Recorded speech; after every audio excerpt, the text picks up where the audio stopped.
Oh, it's me again. I just want to talk a little bit about what this journey has been like. And how it is not the easy way out. For anybody who is considering weight loss surgery as an option, and if you're telling people or talking about it with people and they say, oh, that's the easy way out, why don't you just go to the gym or go to the, eat better and work out and do it the old-fashioned way. Weight loss surgery is not the easy way out. Today I am 6 weeks post-op. I had 3 weeks of liquid diet before surgery, the purpose of which was to shrink my liver so that there were less chances of complications in surgery. From the start of that liquid diet to today, so 9 weeks, I've lost 41 pounds. This is the smallest I've been in 8 years. And it's only going to get better. But it's not without its struggles. So let's talk. The liquid diet was a struggle in itself because every surgeon is different. Every doctor is different. It's essentially a low calorie diet. The reason that the clinic that I went to recommends liquid diets is because Ensure or Glucerna or meal replacement shakes of that kind, it's easier to track the nutrition and the calories than it is to eat food. You're less likely to overeat when you're drinking shakes, right? Some people who can't tolerate them go on what they call mini meals, and I think that would be more difficult and a lot easier to overeat. But essentially, you're looking at a 1,200 calorie a day diet. Now, I was on or trying to stick to a 2,200 calorie a day diet. Prior to this, I have been tracking my food for a long time, trying to figure out where I can improve, which resulted in me losing 40 pounds on my own before I even started the liquid diet or started at the clinic.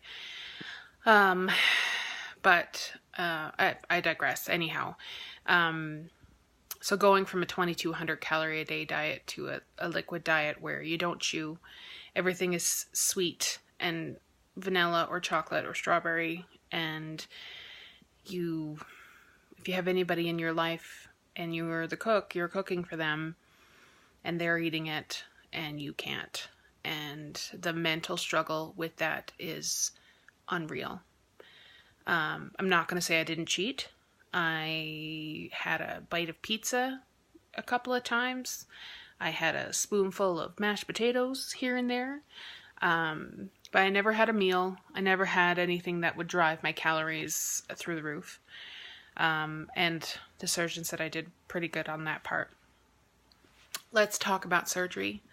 So I ended up having to have a second surgery. There was an internal bleed in my intestines. For anybody watching this, I am going to get a little kind of gross. I want to be completely honest for myself and for anybody who's watching. So if you don't want to hear about anything gross, bowels and poop and blood, then you might want to fast forward a little bit. But I had an internal bleed. So the night of my surgery, I went back in for a second surgery. The bleed was inside my bowels. So yes, I was losing blood, but it wasn't in my body cavity. It was in my bowel. So I had to have a blood transfusion of 2 units, I believe. They had to go back in. of course, which means I was extra sore. I woke up the next day, or the next morning, probably around 4 or 5 a.m. And how dry my mouth was just unbelievable. I wasn't allowed to eat or drink anything. I was on IV fluids, and I could only wet my mouth.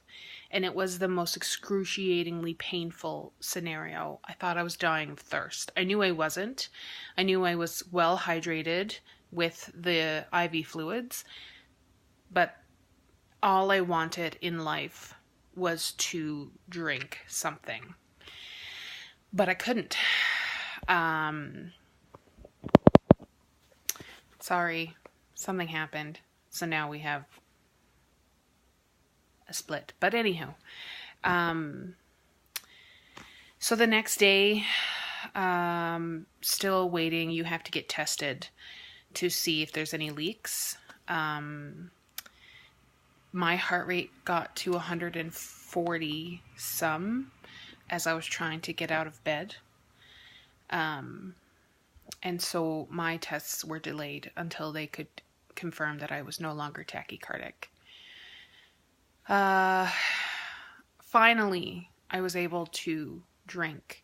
But of course you can't gulp down. Like, when I say I had...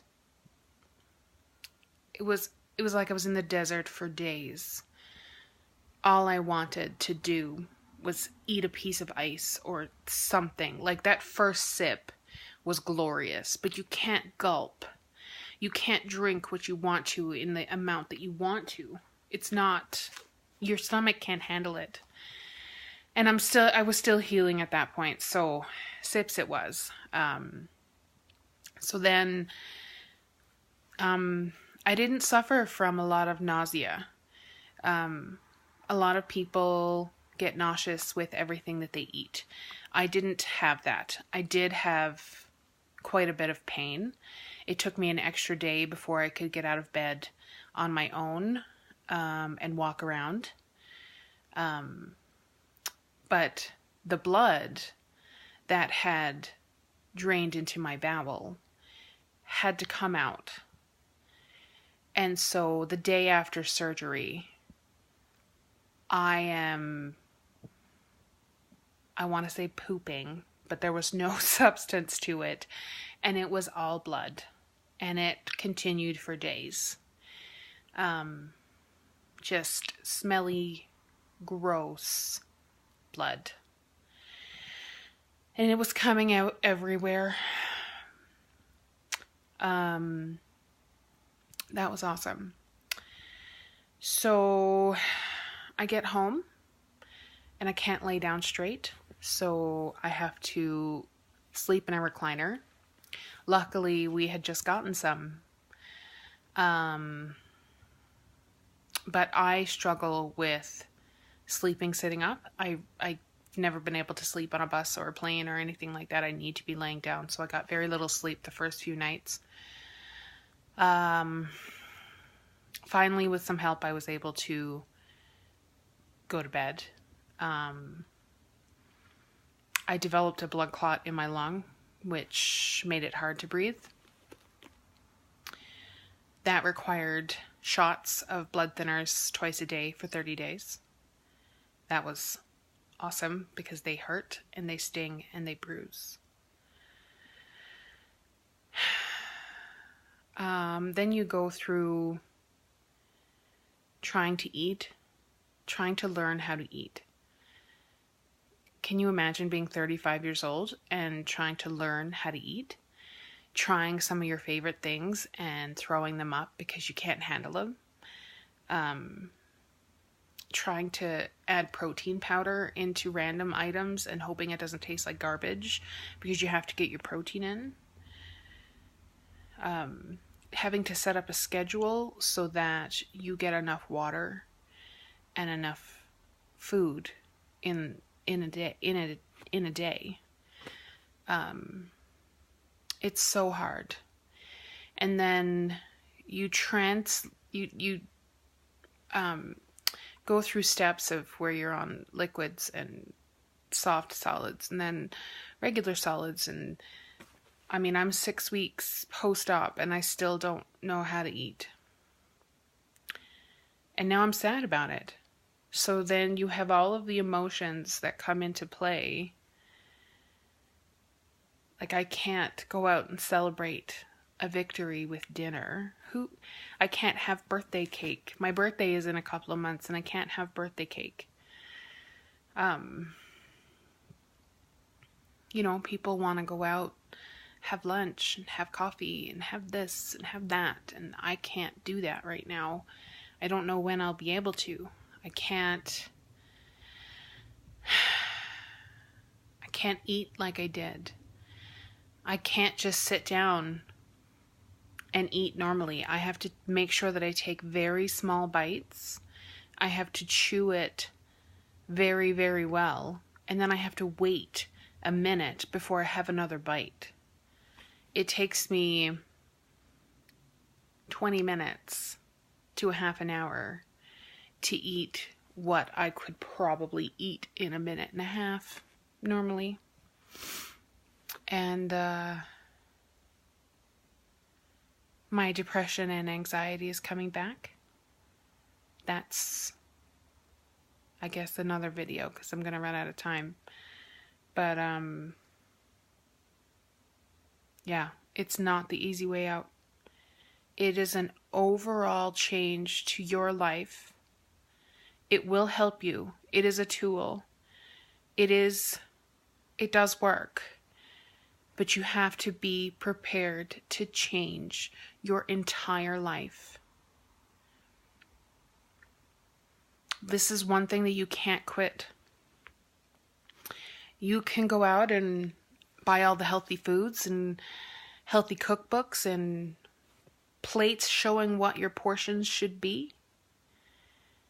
And you can buy the gym membership, but you don't have to use it.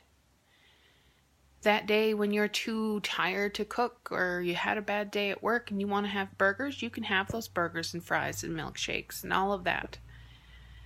I can't. I can't. And that's permanent. So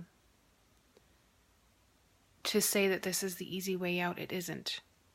It is a irreversible lifestyle change. The key word is irreversible. It's you can't undo it. You can't cop out. That's the issue. You can't cop out with this. So be prepared.